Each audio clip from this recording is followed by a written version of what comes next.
Good morning to all of you. आज हम पढ़ने वाले हैं generation of computer. Generation of computer हम लोग पढ़ते क्यों हैं? क्योंकि मैं अगर चाहता हूँ कि किसी के भी अगर हमें फंडामेंटल्स पता हो, तो आज की चीज़ें जानने में हमें टाइम नहीं लगता उसको कवर अप करने में।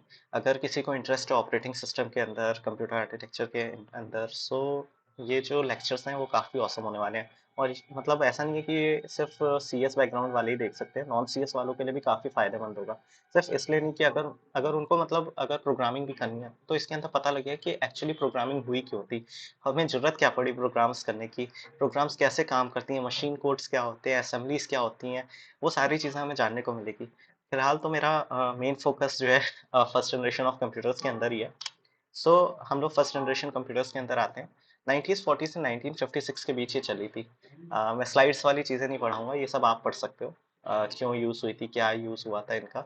मैं सिर्फ़ ऊपर-ऊपर से बताता हूँ कि इनका क्या यूज़ हुआ था। इसके अलावा जो जानकारी है वो मैं आपको दे सकता हूँ। बेसिकली ये डिज़ाइन हुआ था यूनिवर्सिटी ऑफ पेंसिल्वेनिया में, जहाँ पे आर्बिट्ररी फायरिंग टेबल्स जो होती है किसी भी मतलब बंदूक की ना हम लोग पता करते हैं, मतलब जो मिसाइल्स वगैरह होती हैं उनकी एक टेबल बनी होती है कि ये कितनी रेंज तक जाएगी, ठीक है, ये वर्क कैसे करेगी, ठीक है, इसका वेट क्या होगा, ये आर्म फोर्सेस कितनी लेगी, ये सारी चीज़ें डिज़ाइन होती है। लेकिन ऐसा नहीं है कि सिर्फ कंप्यूटर हमारे 1940 से पहले से थे। ठीक है, हमारे पास ब्लेस पास्कल था 1642 में, बहुत पहले बना चुके थे। जनरली कंप्यूटर का मीनिंग ही ये था कि कैलकुलेशन के पर्पज़ से उसका यूज़ हुआ था, मैथमेटिकल कैलकुलेशंस की वज़ह से। बट हमारे पास उस समय इतनी चीज़ें अवेलेबल नहीं थी मार्केट के अंदर कि हम लोग उनको कैलकुलेट कर पाएँ। हैंड में हम लोग इक्वेशंस नहीं कर पा रहे थे। कई सारी मिस्ट्रीज़ थी साइंस टेक्नोलॉजीज़ की जो कि हम लोग विदाउट कंप्यूटर पॉसिबल भी नहीं कर सकते थे वो सारी चीज़ें करने की। देन लास्ट हम लोगों ने मतलब 1940 से पहले भी हम लोगों ने काफ़ी ट्राई करा था। हम सिस्टम यूज़ करते थे वो हमारा इलेक्ट्रोमैग्नेटिक से चलता था। इलेक्ट्रोमैक मैकेनिकल से सॉरी इलेक्ट्रिकल मैकेनिकल से चलता था हमारा सिस्टम, जो कि उसके अंदर हम लोग यूज़ करते थे इलेक्ट्रॉनिक मैग्नेटिक रिले, एंड जो कि प्रोग्रामिंग होती थी उसकी punch card and paper tape से होती थी। मतलब वो एक टाइम ही ऑसम था।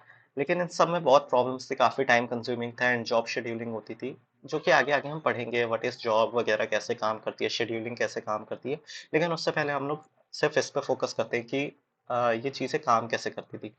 रिले हमें पता होगा, रिले अगर आपने इलेक्ट्रॉनिक डिवाइस देखा हो तो बेसिकली ऐसा दिखता है हमारा रिले।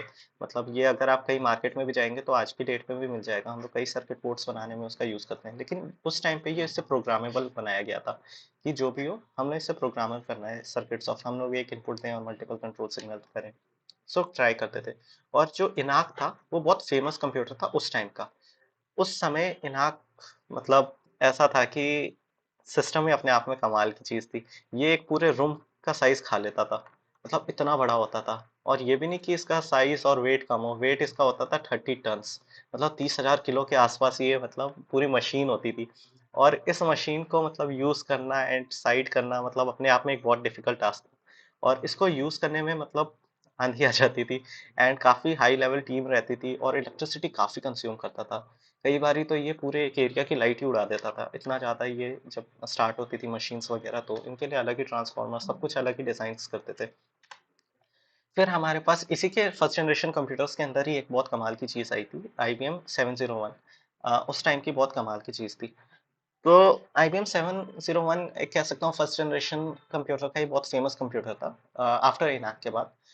जिसके अंदर इसका जो मेन कंपोनेंट था वैक्यूम ट्यूब। अब बेसिकली अगर तुम्हें वैक्यूम ट्यूब जानना है तो क्या होता है, तो वो पुराना डब्बा सिस्टम जो होता था हमारा वैक्यूम ट्यूब्स का, जिसके अंदर टीवी देखोगे तो एक बहुत बड़ी एक ट्यूब लगती थी, पीछे एक काइंड ऑफ शीशे की एक बॉटल टाइप लगती थी।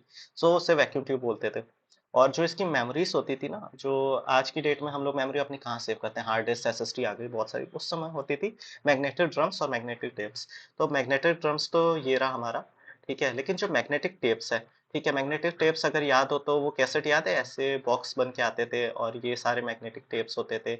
आपने कैसेट्स वगैरह देखी होंगी, मतलब पुराने ज़माने में, ठीक है? लोग रेडियो में सुनते थे वगैरह। और प्रोग्रामिंग मशीन जो हमारी होती थी उस समय असेंबली वगैरह चलती थी, ठीक है? ऑप्ट कोड वगैरह, उसके थ्रू हम लोग करते थे ये सारे काम, ठीक है? और इसकी जो स्मॉलेस्ट यूनिट होती थी वही बिट्स के अंदर चलती थी पूरी।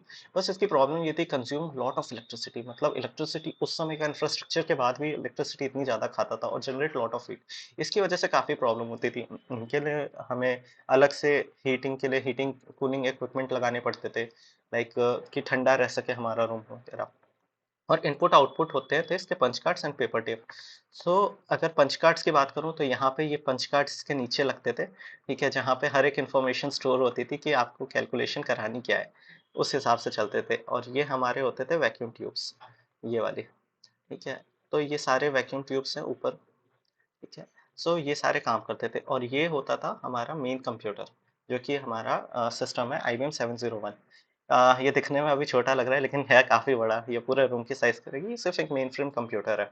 इसके अलावा इनकी कई ख़ासियत मैं बता सकूँ तो इसमें मतलब 70 के रजिस्टर्स यूज़ हुए थे, उस समय के टाइम पे 70 के रजिस्टर्स हुए थे और उसके अलावा 10 के हमारे पास कैपेसिटर्स यूज़ हुए थे और 20 के हमारे पास ये क्या कहते हैं वैक्यूम ट्यूब्स यूज़ हुई थी।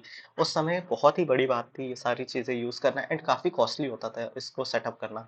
और हमारा कंप्यूटर मतलब बेसिकली फर्स्ट जनरेशन की अगर मैं बात करूँ तो बनाया ही इसलिए गया था कि हमें जर्मन सोल्जर जो अटैक कर रहे थे यूएसए के अंदर, सो उन लोगों ने इसको तैयार करा था कि उनके कोड वर्ड समझ पाएँ। किसी भी आर्मी और मिलिट्री जब भी फायरिंग करते हैं किसी कंट्री के ऊपर या कुछ भी टेक ओवर करने की कोशिश करते हैं, सो वो बहुत कोड वर्ड में बात करते थे और प्रोग्रामिंग बनाई इसलिए गई थी कि उनके कोड वर्ड समझ सके। एंड इसमें कई लोग लगे थे, एलन ट्यूरिंग लगे हुए थे जो कि रेगुलर एक्सप्रेशन से कर रहे थे। वो एक सेकंड मुद्दा है कि वो कैसे फिर उन्होंने ट्यूरिंग मशीन बनाई, रेगुलर एक्सप्रेशन को पहचानने की कोशिश करी। फिर हम लोग कंपाइलर पे पहुँचे, फिर हम लोगों ने हाई लेवल लैंग्वेज बनाना शुरू करी। अपने आप में बहुत कमाल का टॉपिक है।